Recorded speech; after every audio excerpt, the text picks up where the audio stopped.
Well, welcome to the Business Brains and the Bottom Line podcast. My name is Paul Delegro, your host, and my guest today is Ben Chappell, the CEO of APONA Security. Welcome to the show, Ben. Paul, good morning. Man, it's a blast to be here. Thanks for having me.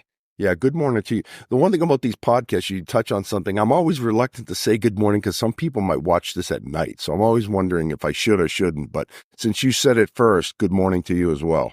Thanks. I usually go with it too because we work with so many people around the world. Yeah. That it's almost it's just a safe bet to say good morning. That's probably the time they want to meet. Cool. So, well, hey, so I know you are the CEO of APONA Security, and so you've delved into the startup world. How's it going so far?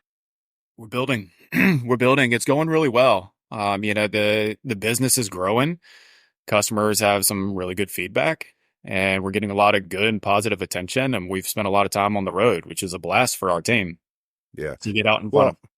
Well, like anything else in life, I mean, I'm in the security. One of the things we do is security, and one of the things I do know is if you're a Me Too product, it's tough, right? But if you have some differentiators that can really help clients solve problems, that's where the rubber meets the road, in my opinion, because as you know, the security space is a crowded space right now. I mean, there's a lot of people out there that do a lot of things. So what possessed you for the startup? You must have seen something out there, a gap or something like that you wanted to fill by starting APONA. So tell me a little bit about the journey here. What got you going and the company itself?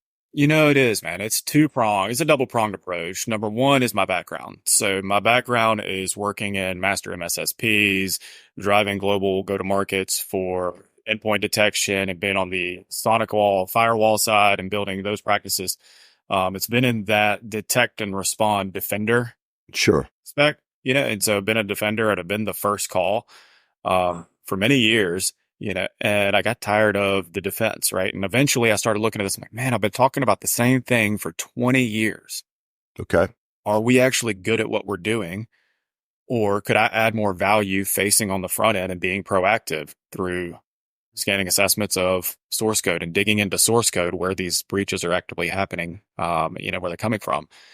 So there's that aspect of it. And then at the time, a little over a year ago, we had started a reseller, which was called WeBridge, bringing in some excellent application security technologies and delivering those, and gave us an opportunity to really focus in on what we could do. And we said, you know what, we could do this. We could build this and build an SCA and a SaaS platform.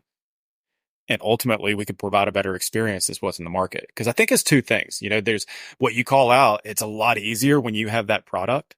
Sure. This product is the game changer.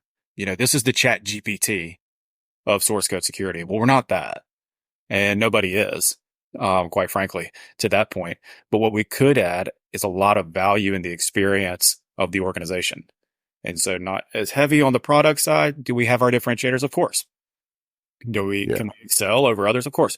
But their true opportunity is, could we take the background of a customer-centric, service-centric organization and bring that into source code security? Hold my beer. Let's do it. So who's the brains behind the organization, Ben? And don't say you. It's our team. It's our team. Yeah, because that's where the rubber meets the road. Is what the IP that you have and how that differentiate you from all the other people out there. Correct? Mm-hmm. Sure. It is. Every decision that we've made has started with a question. Sure. So internally, it's a question. Is this an opportunity? Is this something we can do? And is this something that we can do better than what's out there? And that leads us to the adventure we're on today. Cool.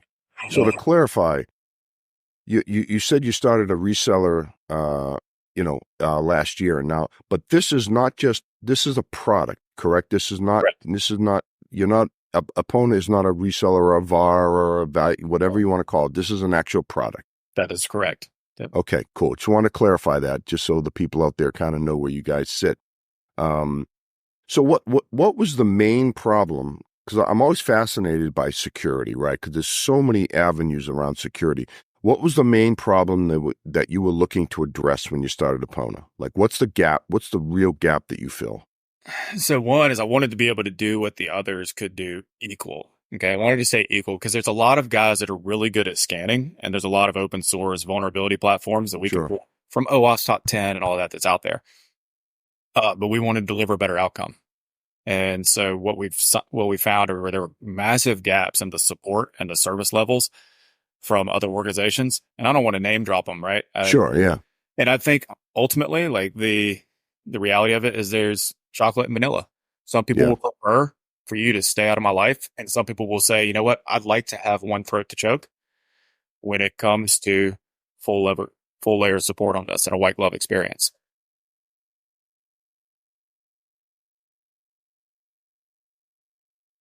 Looking at some, you may have to edit this one. I'm just looking at some of my questions here, Ben, just so I can kind of get the next one up for you. we can give a we can give a shout to something else we could do differently. Sure. So something else, from as far as what we could do different, there are a few platforms out there that are doing really well with vulnerability scanning and discovery, but no one's stopping that attack. No one's stopping that attack at the source code level. So, for instance, like a typo squatting attack, the common illustration that we use is Monet. All right. So, and if you're coding in Java, then you can type the word Monet and mistype money, the word money. So, mistype of the Right. word money turns into a ransomware attack from the source code. Yeah. So, it's a simple attack. We're approaching dormant domains in the same respect. And that's a huge differentiator that we pulled in through a partnership. Yeah. So now you attack it at the source code. Is that different than what everyone else does? Is that, or is it similar to what everyone else does? Because again, I'm trying to play Mickey the Dunce here and act like I don't know anything about security, so that the folks out there can have a better understanding as well. Yeah. So traditionally, if you look at the security stack, we're starting with endpoints, and we'll maybe going from endpoints into cloud or layers of access. Okay. So if we picture the house itself, Sure. I give you a mission. I'll say, hey, Paul, come over here and break into this house for me. Yeah. Number one, you walk up to the doors. You check the doors. You see if they're locked. Number two, maybe we're going to check the windows. Right. Okay. Number three, if it's got a second story, maybe we'll check the second story windows just in case this creep thief has a ladder. But we're not going into where the locks were made, where the windows were made, what are the vulnerabilities found within, what are the common misconceptions, what Bluetooth attacks on the doors. Okay, so now we're evolving and maturing this threat landscape, which source code sits into not just what's accessible, but how are these access points designed and built so that we can stop it before the break happens. So does your platform streamline that whole process? I mean, is that one of the advantages of what you guys do? Talk a little bit about that. Yeah. So look, I think that what we're seeing is the repercussions of the greatest development cycle in mankind. Okay. So mankind has come out and said, we're going to develop software and we're going to develop it faster, better, and stronger than anyone could have ever imagined. All right. With that, we created a massive field of vulnerabilities. So we're integrating directly in with these developers into their CI/CD life cycles and into the SDLC life cycle. So we ride side saddle with them, scanning all of the code that's being produced, and then we're giving patch recommendations as it's pulled. So they're typically 90+% is pulling from open source. We're scanning the open source, and we're scanning the code that they're developing too. Yeah, that's pretty cool. That's something you don't hear a lot, in my opinion. Again, I'm not on the technical side of things, but that's something you don't hear a lot of is monitoring and kind of looking at the source code. Unless I'm missing something here. We're hearing more about it. All right. So I like to think that hackers are dumb, and they're really smart, but they're also really dumb, meaning they're not creative. And what we're seeing is 2019. You remember any big supply chain attacks in 2019? Yes. Yep. Okay. SolarWinds. Yep. SolarWinds hits and it shakes the freaking earth on the cybersecurity landscape. They're like, what in the world? Like, all right, so this was already there. It's a vulnerability. It comes down to a management issue, not patching. And then 2020 rolled around, and guess what? We've got the same thing repeating itself, but this time it's in the Republican National Committee. So Republican National Committee is then hacked with another source code attack. And guess what? Don't mess with the government. So after you mess with the government, now we have regulations out there requiring SBOMs, and we're seeing over 700% increase in source code attacks from that point in time. Really? Wow. So you see the curve just flying up. And that's what we did that study with Forrester. Nice. So how do you stay ahead of the curve? That's one thing I always ask people in security. I mean, just it's the ever-changing, ever-evolving world of hackers and people that like to make some money that are bad people. How do you stay ahead of that? There's a guy that I was having conversations with at a show recently around this. Same questions, and we started looking at it as like, what if cybersecurity? What if we started calling it cyber communication? And we started giving it the one thing that we don't have, and that's time. Yeah. But I think it's these types of communications, right? It's the podcast and understanding what's out there. It's making time to join webinars, even if they're not your vendor, even if you're interested in buying, right? Joining these and just uncovering what do they have behind that next wall. There's a lot of really smart people that are doing a lot of great research now. And so I see that as the greatest wave in the cyberspace. We've done really well with how do we stop an attack, or how do we discover an attack, and then how do we respond? We can identify and we can respond pretty effectively now. But where we're seeing more growth is in the educational space.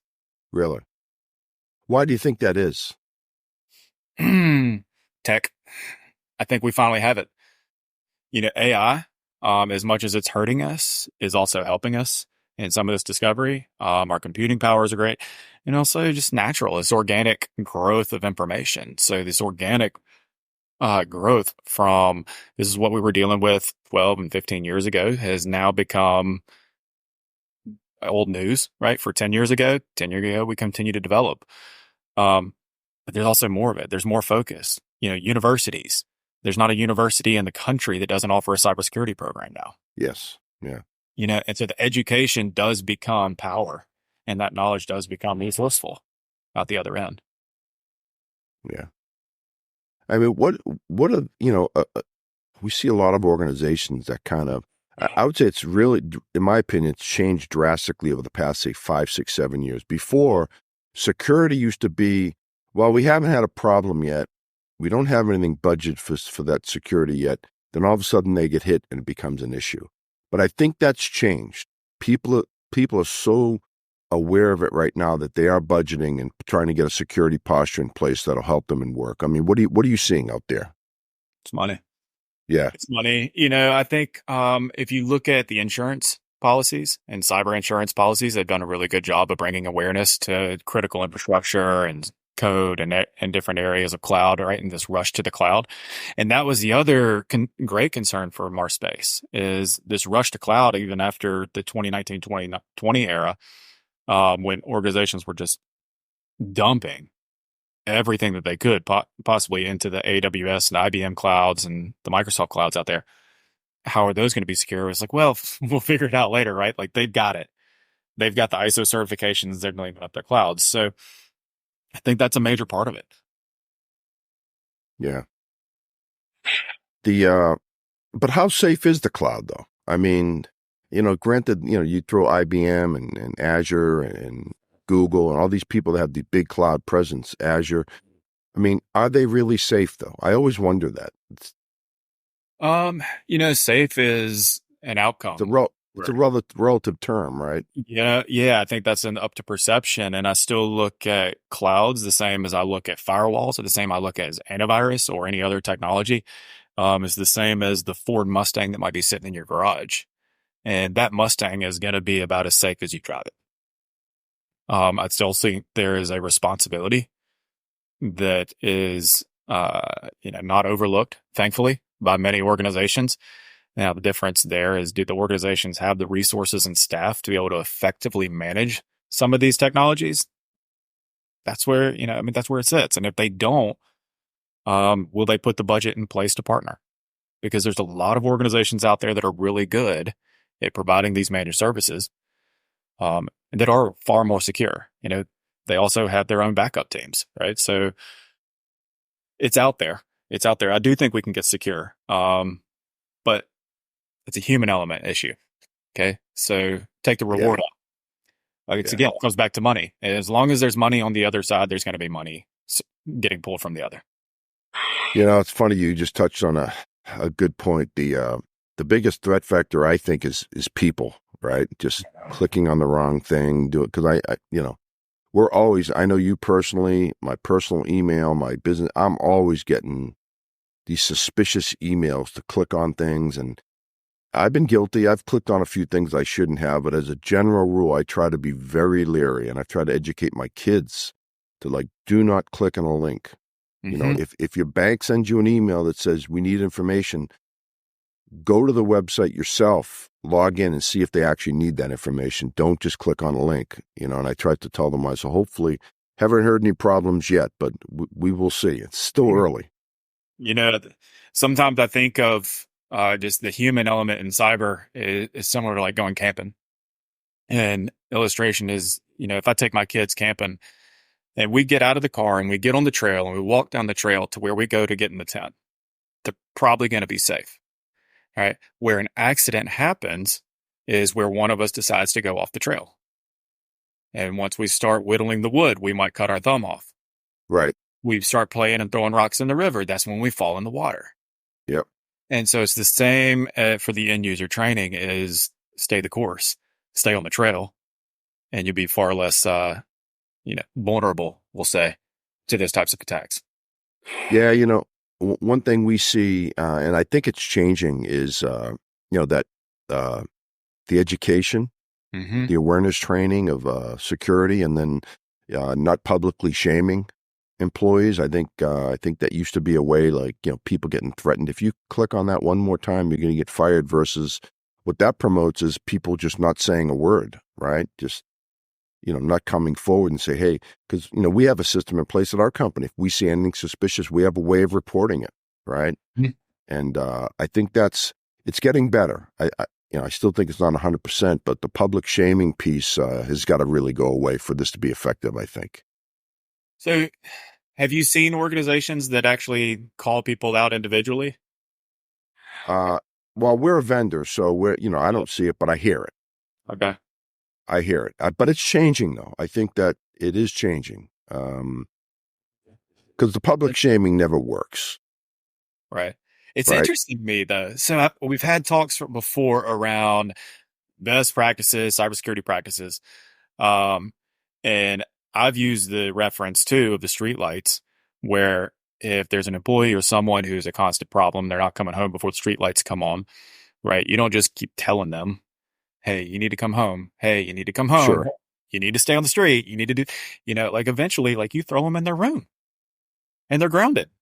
Yeah. Eventually there's some accountability that gets put in place. It's the same way if my kids are out there picking fights, if they don't get beat down right, they're going to be in trouble. Sure. There's a certain accountability aspect. And so there were some original cyber trainings I actually really liked that weren't about calling people out specifically for what happened in reality, but on the training side. And so they would put out a cyber quiz and people could win, right? And have the most detections, and they gamified the whole cyber training. I have to look up who that was. But that one I thought was cool. Yeah. Let's throw a trophy out there. There's some competitors. Yeah, reward positive behavior, right? Yeah. Versus, shaming people that, click on the wrong link. And, the popular ones we see out there, obviously the phishing exercising, and those are pretty popular. We get them all the time. It's just amazing. Right. And, and they work. People click on them and give their information out. And next thing you know, it's, the systems are breached and we're all in trouble. Is that I was that guy that would always have to be the first one to click. Like when I knew it was a training exercise, I'm gonna confess, I clicked it. I clicked it every time I wanted to see what would happen. Yeah. But didn't work out. There you go. Then you get the slap on the hand of, oh, Why'd you do that? yeah, you should have known better. So Yeah, where but it's hard though sometimes. Like you think your radar's up, but that 1% of the time where you get an email from somebody, and this has happened to me where it looked legit and I wasn't thinking, I didn't have my antennas up, and I click on it. And then I realized right after I clicked on it, I shouldn't have done that. And I immediately go to IT and say, hey man, I clicked on that link. And turns out, I'm probably not the first, the only one at my company that does it. But yeah, I always feel bad when I do it. But I think training is, and awareness training is really critical, because getting your antennas up all the time. I know it's a tough way to live. You can't live in a negative environment, but we're forced to, I think, at this point. what do you see as the next wave for security training? Just curious. I don't know. That's a hard one. I mean, we have security training through our email security vendor, and we have like these videos that we watch, and they're kind of funny. But I think it's consistency is, and I don't mean in type of training, but I think it's got to be front of mind all the time. So the consistent, short little training sessions that keep it front of mind, I think works. Yeah. Versus once a quarter or once a year security training. I think it's got to be continuously ongoing and repetitive so that you keep hearing the message over and over again. And situational awareness too, where, certain types of things to look for. So I think the more educated we are, the better we will be at responding to these threats. That's kind of my take on it. Yeah. No, What do you think? I agree. So I think there's an opportunity to get a little bit more specific into teams and team roles and team environments, and take what we're doing, right? I think there's an opportunity for targeted security training for developers, get special projects and time challenges. And so if it's marketing teams, it's pulling and pushing, different social media pushes. 'Cause threats involved in those as well, right? Accounts get hacked and taken over all the time. Yeah. So who would be a great candidate for what you guys do? So we work very closely with software development teams, right? And so Okay. that's mid-sized organizations, mid to large, that have 15 or 20 developers and up. Got it. And also we work guys with like Naviga, where we're working with a subset, a smaller boutique software development firm that is, again, that same size. So any organization with about 15, 20 developers and above, they start to see that value. Cool. Well, so I guess the flip side of that is, how do people know they have a problem with on that side? Because dealing with developers, they're not people making the decisions on these things. As a sale, I'm thinking with my sales cap on right now. So if I'm going after a customer and they have 15, 20 developers, mid to large enterprise customer, what's the play there? How do you get that word out there to the folks that got, that got the cash, right? Right. So part of that is understanding that software developers know they need it. They know that they're pulling, they know that they're pulling third-party source code. So they know that needs to be scanned. And because they have the practice put in place where they're forced to go through the security teams. So typically, if they're large enough to have software development teams, they know they have to go to security teams. Got it. So makes sense. What I find is one of those trigger points is, when does the security team and the software dev team not get along? When are they not communicating effectively? Because that tends to be the break in practice, right? So we're trying to pull something through quick. Well, guess what? That was wrong. We're going to throw it back. Or we took too long because security team was really dialing in. And it's that get out of my business, let me do my thing. So we're going to that's a great point. I mean, do you find that most organizations operate in silos? I find 99% of organizations don't have anyone in this DevSecOps position. Really? And so that's the bridge. The bridge is this DevSecOps. And that buzzword's been around for a while. Yeah, that's not new. But that is the overarching bridge that takes software development into the security teams to say, hey, we've done things the right way before we Yeah, deliver. let's work together. That's Yeah, and right. in technology in general, over the years you've had your data center team, you've had your network team, you've had your software team, and they all kind of operated separately. But I think what we're seeing now is more a cohesive strategy on them, all these units coming together and say, hey, let's work together for a common goal. Right. And that's what we see out there. And I think that's a good thing. I really do. And I think it brings attention to what we throw at a SOC team. These SOC teams are getting overrun, Yeah. with the amount of requests from all across the organization. We need you to tell us what this is. Tell us what happened. Yeah. And it can be operational or it can be true security. And so the operational side is where you start seeing software dev, you start seeing other elements of the business, but those guys are getting overrun. So they're the ones also celebrating these platforms that integrate in. Yeah. So Ben, do you have any real life kind of examples of things you've done without obviously naming company names? We've got to protect the innocent or the guilty, depending on how you look at it. But any kind of stories you can share with us of problems that you've solved for different customers? One of them is a larger medical device organization that we've been working with for a little over a year now. And they're one of our first customers. And building the practice with them has been completely rewarding. Right. So there Nice. was a need. They knew it from their development cycle. They're building applications and they're also obviously developing hardware, which has firmware, which is code. So helping them to build that and integrate it into the cycle and into their business plan, more importantly, really helped these operations to flow very well. So we look forward to continue growing with them, and especially we're launching a new offering here in the next 30 days, even that's going to allow them to pull in software bill of materials from all of their different suppliers. So we look forward to bringing that into market. We'll be the first to market with that type of offering, building in the SBOM for multiple suppliers into one nut. Nice.